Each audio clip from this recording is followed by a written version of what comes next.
الأحبة جميعا، كيف الحال؟ ألمانيا كالعادة في كل بطولات كأس العالم، سواء كان منتخب مرشح أو غير مرشح، منتخبه في التوب فورم أو مو بالتوب فورم، دائما يحقق نتائج كبيرة في بطولات كأس العالم أمام مختلف الفرق بمختلف الأسماء، والبرازيل أبسط مثال. وهذا اللي يودينا الكلام عن موضوع البرازيل. البرازيل صراحة في مباراته الأولى في كأس العالم لم يقنع أغلب مشجعي كرة القدم وكذلك الجمهور البرازيلي. ريال مدريد خلال 24 ساعة كمل دومفريس، خلال 24 ساعة جاب برناردو سيلفا، خلال 24 ساعة جاب كوكوريا، خلال 24 ساعة جاب الكثير من الأسماء، بما ذلك كوناتي كذلك اللي هو أصلا موضوع تم صار له عدة شهور. فريال مدريد يخوف فيما يخص صفقة إنزو، وكذلك يخوف فيما يخص ماثياس فرنانديز، اللي بالنسبة لي ما أتمنى هذا الموضوع يحصل، لأن ماثياس فرنانديز أريد المانشستر يونايتد. حلقة عن كأس العالم وكذلك عن بعض الأخبار الخاصة ببعض الأندية، واللي أغلبها حتكون بالتأكيد عن سوق الانتقالات، فتابعونا في فيديو اليوم. السلام عليكم، شلونكم شباب جميعا؟ شو اخباركم؟ ان شاء الله جميعا بخير وصحة وسلامة. وياكم اخوكم علاء الشاوي في اول فيديو، اول حلقة على قناة شوتها مع الشاوي. وهاي القناة حتكون فقط عن كرة القدم بمختلف الدوريات والبطولات، محلية عالمية أوروبية إلخ إلخ إلخ. اللي يعرفني يعرف أكو عندي قناة خاصة بمانشستر يونايتد اللي هي باسم رابطة مانشستر يونايتد في العراق، فقط عن مانشستر يونايتد. ولكن هاي القناة اللي هي شوتها مع الشاوي حتكون عن كرة القدم بشكل عام. فتنسوا من التكيشة باللايك والاشتراك وتفعيل الجرس ومشاركتنا آراءكم وتفاعلاتكم حول محاور فيديو حلقة اليوم.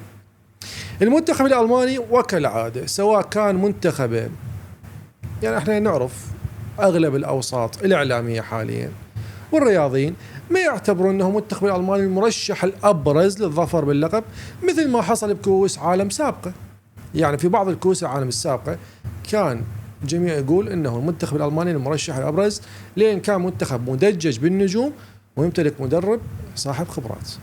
منتخب الألماني الحالي عنده نجوم، ولكن نجوم شابة، عنده مدرب ولكن مدرب شاب، ولكن على الرغم من كل هاي الأمور ما زال يحقق نتائج كبيرة في بطولة كأس العالم. واليوم انتصاره بالسبعة على كوراسو. صراحة من بداية المباراة من شفت هدف كوراسو وشفت محاولات منتخب ألمانيا وتنوع الأساليب والفرص وطرائق اللعب ومحاولة صناعة فرص لا تعد ولا تحصى سواء من العمق أو سواء من الأطراف، عرفت أن النتيجة حتكون كبيرة وما راح تدوم بهذه الطريقة بهدف لهدف. يعني المنتخب الألماني مدجج بالنجوم، بنفس الوقت نجلزمان رغم أنه خبرته قليلة ولكن الرجل عنده تنوع بالأفكار. كرة قدم حديثة، صح شاب ولكن أمام مستقبل كبير. لذلك أنا صراحة من الأشخاص اللي كنت أتمنى يدرب مانشستر يونايتد، ولكن حصل ما حصل. فالمنتخب الألماني كالعادة يقنع في بداية كأس العالم ويضرب بقوة، ولكن بنفس الوقت راح نعرف تدريجيا، احنا نعرف جميع المباريات حاليا في هذا الدور في الجولة الأولى من دور المجموعات أغلبها حتكون مباراة ما نقول سهلة، ولكن مباراة ليست مقياس، لأن راح تجي المباريات القوية في الأدوار القادمة، وبالتحديد في النوك أوت ستيجز من حتكون مباريات كبيرة بين أكثر من فريق كبير. حاليا 48 فريق بها الكثير من الأسماء والفرق اللي ليست كبيرة، مع العلم حصلت بعض المفاجآت. يعني مثلا فوز استراليا على تركيا كان مفاجئ، فوز كوريا على التشيك كان مفاجئ، وفوز فوز كوريا على التشيك مو كان فوز اعتباطي، لا، كوريا كان في مستوى متميز، قدم كرة قدم متميزة، كان هو الأفضل في جميع محاور. تعادل صراحة المغرب مع البرازيل ما اعتبره مفاجئة، لأن أصلا المغرب في البطولة السابقة كان هو متواجد في نصف النهائي وترتيبه الحالي الثامن أو السابع عالميا، فبيعتبر مفاجئة. بل صراحة المغرب يوم أمس بأول 15 دقيقة يعني اكتسح البرازيل اكتساح لا مثيل له، كان مسيطر. وقبل أن نتوجه للحديث عن مباراة البرازيل، نقطة شفتها منتخب ألماني أتمنى أكون بها مخطئ. أتوقع عمق المنتخب الألماني كلاعبي قلوب دفاع بطيئين بالحركة، شتوتربيك أو تاه، وأتوقع هاي ثغرة ممكن الفرق الأخرى اللي عندها عتاد وعدة ولاعبين وإمكانيات ولاعبين سريعين ممكن يستغلون هاي الفقرة وهاي الثغرة. وحتى خط وسطه ما أشوفه كامل مكمل، أطرافه قوية جدا، ولكن العمق ممكن يستغلوه بعض الفرق، وهذا الشيء ربما او ربما ما راح يتضح لنا، ربما راح يتضح لنا في الجولات القادمه، وربما لا يكون رايي مخطئ. وبالتاكيد جميع الاراء تقبل الخطا والصواب، وجميع الاراء محترمه. مباراه البرتغال والبرازيل، احنا بالتاكيد ما راح نتكلم اكثر شيء عن المباريات. يعني تعادل قطر كان تعادل جدا متميز في اخر ثواني المباراه، واول نقطه للمنتخب القطري في بطوله كاس العالم. النتيجه كانت جدا متميزه، على الرغم انه المنتخب السويسري اضاع الكثير من الفرص، ولكن بقى المنتخب القطري محافظ على فارق الهدف، واستطاع الحصول على نقطه يعني اثمن من الذهب. اول نقطه للمنتخب القطري في كاس العالم.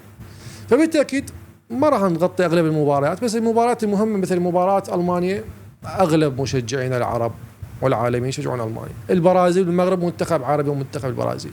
ممكن يوم كذلك مباراه منتخب هولندا راح نتكلم عنها في الايام القادمه او يوم غد ان شاء الله. فمباراه البرازيل صراحه والمغرب احاول اختصر بصوره سريعه لان شفت المباراه بالكامل بكل جوانبها. اول ربع ساعه كانت المنتخب المغربي بالطول وبالعرض. كان المنتخب المغربي هو الوحيد المستحوذ، وهو الوحيد اللي جرب، وهو الوحيد اللي حاول، بل صنع اكثر من 8 فرص. المنتخب البرازيلي كان 0 فرصه، 0. بعدها المنتخب المغربي بعد اول ربع ساعه هدأ الرتم، سلم الكره للمنتخب البرازيلي، وبدا المنتخب البرازيلي حينها يمسك الكره، ثم بهجمه مرتده متميزه من ابراهيم، لعب تمريره متميزه بالعمق بخطا من جابرييل مدافع ارسنال واليسون حارس ليفربول. استطاع سليمان تسجيل هدف متميز، هدف متميز صراحه من لمسه واحده مع تقدم الحارس اليسون. كان صراحه يلعب اسماعيل سيباري المهاجم المتميز اللي سجل هدف من لمسه واحده. بعدها صراحه اجى وقت الهايدريشن، وقت يتبردون به اللاعبين. كان من المفترض برأي بسيط جدا انه مدرب المنتخب المغربي يعطي للاعبيه تعليمات بالتراجع ولو قليلا، ويحافظون على الهدف على اقل تقدير لغايه نهايه الشوط الاول، ويسيطرون على المباراه شيئا فشيئا، ويهدون اللعب، ويلعبون على المرتده، خصوصا وانه الهدف اللي سجله المنتخب المغربي هو عن طريق كره مرتده، عن طريق عمق منتخب البرازيلي اللي كان شوارع. وجود كاسيميرو صراحه كان شوارع، رغم وجود جيماريش وكاسيميرو امامهم باكيتا، عمق منتخب البرازيل كان جدا سيء. فكنت اتمنى صراحه خلال هالفتره يعمل مدرب المنتخب المغربي يمنع لاعبي من التقدم للامام، خصوصا في الكره اللي حصل بها تقدم الظهير الايمن للمنتخب المغربي حكيمي، واللي عن طريقها سجل فينيسيوس هدف. بعد العوده فرصه ضائعه كانت ايضا للمنتخب المغربي، وكان بزياده عاديه للمنتخب المغربي، وكان بامكان المنتخب المغربي اول 15 او 20 دقيقه تسجيل اكثر من هدف، ليسنحت له فرص سانحه وكبيره جدا للتسجيل مع زياده عاديه. يعني مو فقط كرات مرتده، لا، يعني 4 من المنتخب المغربي مقابل 2 من منتخب البرازيل، 5 مقابل 3، وهكذا. ولكن التسرع واضاعه الفرص للاسف ضيعوها. جاء هدف للمنتخب البرازيلي، هدف التعادل من لا شيء حرفيا. فينيسيوس تقدم حكيمي للامام، حصل ثغره، طب فينيسيوس راوغ دخل للعمق وسدد تسديده متميزه، كان صعب على بونو انه صراحه حارس المنتخب المغربي انه يتصدى لها. بصراحه كان هدف يعني من لا شيء حرفيا.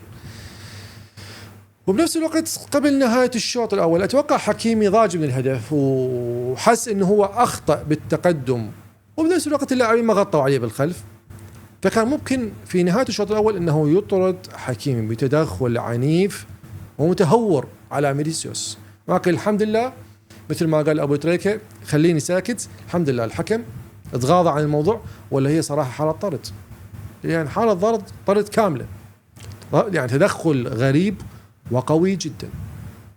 انشيلوتي بالشوط الثاني فهم انه عنده مشكله بالثغره، نزل فابينيو لان كاسي عليه انذار، وبنفس الوقت كان سيء، كان بطيء، ونزل كذلك دانييلو على الجانب الطرف الايمن. البرازيل اصبح مسيطر واصبح مستحوذ بعد اجراء التبديلات، رجع يستحوذ على خط الوسط. المغرب أصبح متمركز مع تراجع بسيط واللعب الكرات العالية في بداية الشوط الثاني، بدأ يعني يلجأ للكرات العالية وما يقوم بالتدرج بالكرة مثل ما كان موجود بالشوط الأول. بعدها المنتخب البرازيلي نزل كونيا وأصبح رافينيا هو المهاجم داخل البوكس. بعد فترة التبريد والهايدريشن بالشوط الثاني المنتخب المغربي أصبح أفضل، وكأنما مدرب المنتخب المغربي مقسم المباراة إلى 4 أقسام. هذا الشيء منطقي جدا، ولكن كنت أتمنى بعد التبريد في الشوط الأول أنه يطالب لاعبي المنتخب المغربي التراجع للخلف والحفاظ على النتيجة. المهم ما حصل بالشوط الثاني هجمات مثل ما حصل بالشوط الأول، وانتهت المباراة بالتعادل. وتعادل أنا أشوفه جدا ثمين للمنتخب المغربي وخسارة للمنتخب البرازيل، بل المنتخب المغربي يعتبر ضيع الفوز. يعني كان هو أفضل. إذا نقارن الفرص اللي سنحت للمنتخب المغربي في الشوط الأول المفروض هو يفوز. نعم المفروض يفوز ويطلع بأكثر من هدف، ولكن نتيجة نعتبرها إيجابية، وإن شاء الله المنتخب المغربي يقدم مستويات أفضل وأكبر ويحقق النتائج اللي يستحقها، لأنه هو منتخب عالمي. أما المنتخب البرازيلي لغاية هاي اللحظة فهو صراحة أشوفه غير مقنع. صح أنشيلوتي، ولكن ما شفت تنوع بأسلوب اللعب، ما شفت فرص، ما شفت يعني أساليب مختلفة.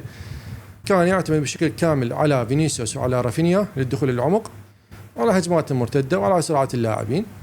ما شفنا فريق رغم أنه موجود به كثير من النجوم ما عدا تياغو، اللي صراحة الراحة كانت الكاميرا توجهت إلى رونالدو البرازيلي ونشوف مهاجم منتخب برازيلي تياغو. ربما نيمار من يرجع حيكون هو المهاجم، ولكن أيضا نيمار مو بالتوب فورم. حاليا نتوجه للكلام عن أخبار أندية كرة القدم بصراحة عامة في سوق انتقالات الصيفية، ميركاتو الصيفي الحالي. ماثياس فرنانديز حسب التايمز قريب من أنه ينتقل إلى مانشستر يونايتد، وميكيل أرتيتا كان أيضا نادي أرسنال مهتم باللاعب، ولكن رغبة نادي أرسنال بجلب الصفقة قلت، فبالتالي حاليا المرشح الأكبر هو نادي مانشستر يونايتد. بنفس الوقت نادي ريال مدريد خلال ساعات بسيطة أقل من 24 ساعة أتم صفقة كوكاري. هو هذا يبين لك من يكون عندك مدرب اسم كبير، اسم جاذب للاعبين، اسم رغم أنه هو ابتعد عن البطولات الكبيرة لفترات طويلة، ولكن استمر اسمه معروف واستمر اسمه جوزيه مورينيو. فتشوف دومفريس، كوناتي، برناردو سيلفا، كوكاريه، متأكد أني 3 أسماء من هالأسماء اللي هو موجود مورينيو ما يجون لريال مدريد. بس مدرب صاحب خبرات يعرف شلون يوظفهم بصورة صحيحة. صح صفقات ليست لمشروع، لكن نعرف احنا مورينيو يفكر بالتحديد انه يحقق البطولات في الوقت الحالي خلال فترة قيادة الفريق، خلال 3 مواسم اللي هو متواجد بها، ما له علاقة شنو يحصل بعده. دومفريس 30 سنة، برناردو سيلفا 32 سنة. دومفريس 20 مليون مبلغ بسيط، برناردو مجاني، كوناتي مجاني، كوكاريه 27 26 سنة، عقده حيكون ربما 5 إلى 6 سنوات، مبلغ ليس قليل صراحة، 55 إلى 60 مليون يورو مع الإضافات. صراحة تحس ريال مدريد أي صفقة نادي برشلونة يفكر بها، فكر برناردو سرقوها من عندهم، فكروا بكوكاريه. كوكاريه نعرف أنه كان قريب إلى برشلونة ويريد برشلونة، مجرد ما حصل اتصال ومورينيو كان موجود بالتأكيد ضمن هذا الاتصال انتقل مباشرة إلى نادي ريال مدريد، والهيرويغو تمت من قبل فابريزو رومانو. أنا صراحة الشيء اللي يهمني تشيلسي حاليا خرج من عندهم كوكاريه، فتشيلسي شنو راح يسوي؟ راح يسوي انه يفكر بتعويض كوكاريه. اين راح يتجه؟ للويس هال. واللويس هال انا بالنسبه لي اريد المانشستر يونايتد، لان حسب اخبار فابريزيو رومانو يقول انه اصلا في الاسابيع السابقه كان موجود تواصل بين مانشستر يونايتد ولويس هال، ولغايه هذا الاسبوع اتجددت التواصل بين معسكر اللاعب ومانشستر يونايتد. اللاعب يريد مانشستر يونايتد ومانشستر يونايتد يريد اللاعب، بس يبقى موضوع التفاوض مع نيوكاسل هو هذا المشكلة. فخايف لا تشيلسي يدخل على الخط ويسرق لويس هال حتى يعوض كوكاريه. هذا صراحة الشيء اللي ما أتمناه يحصل بأي شكل من الأشكال. مثل موضوع ماثياس فرنانديز، لأن حاليا حسب أغلب الأخبار تقول أنه الصفقة القادمة حتكون لاعب أما قلب دفاع أو خط وسط في نادي ريال مدريد. ريال مدريد يريد ماثياس فرنانديز، هذا الشيء خوف. لان وفقا للامور اللي حصلت وشفناها خلال ساعات بسيطه جابوا 4 لاعبين، ممكن ايضا ب 24 ساعه يتم موضوع ماثياس فرنانديز ويدفع المبلغ المطلوب لنادي ويست هام. وكانما بيريز الصفقه اللي تحدث عنها ال 150 مليون يورو حاليا بدا يوزعها على صفقات اخرى، وراح ينسى الصفقه من 150 مليون يورو اللاعب الجيم تشينجر، بل راح يوزعها على صفقات اخرى، كوكاريا منا، ماثياس فرنانديز منا، وربما شلوتر بيك اللي كذلك انا اتمناه لمانشستر يونايتد واللي اليوم سجل هدف للمنتخب الالماني. بس حسب سامويل لوخاريس يتحدث انه يتوقع نادي ريال مدريد ان ينجح مانشستر يونايتد في التعاقد مع ماثياس فرنانديز، ولا يتوقع بتقديم ريال مدريد لعرض رسمي من اجل ضم اللاعب، حيث ان اهتمام مانشستر يونايتد باللاعب وصل الى مراحل متقدمه.